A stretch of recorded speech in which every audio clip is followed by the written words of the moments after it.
আসসালামু আলাইকুম রহমতুল্লাহ বরকাতুহ। আমি তাদের জন্য এই কথাগুলো বলতেছি, যেই বড় ভাইয়েরা একটি নারীর জন্য বাবা মার সাথে খারাপ ব্যবহার করে, হিংসা নিন্দা করে।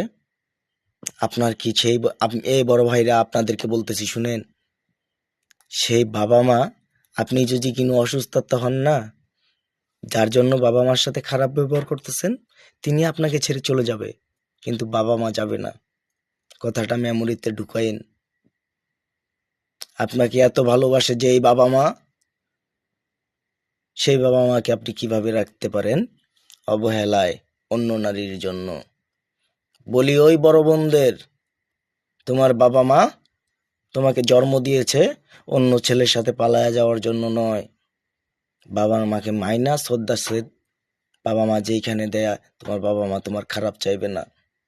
তাই তো বনি আমি, শোনয় বোনেরা, তোমাদেরই বাবা মায় যদি দেখে দেয় গো বিয়ে, তা মাথা পেতে নিবা, কারণ সেখানে সুখ শান্তি হবে, হবে না তো কখনো সিগারেটি মতো পুড়ে যাবে।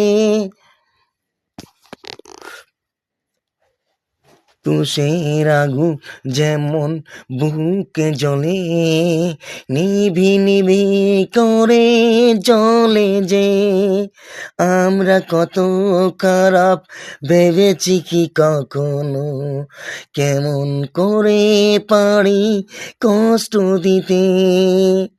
আমাদের মনের মধ্যে মনুষ্যত্ব নাই, আমরা ভালোবাসতে জানি না, শুধু জানি অবহেলা, নিন্দা, কে কখনো কাকে কোন গর্তে ফেলানো যায়, আমরা সেইগুলা চিন্তা করি। শোনো তুমি ও ভাই, সবই পাপের আছে মাপ, সেরেগের হয় না তো কখনো মাপ।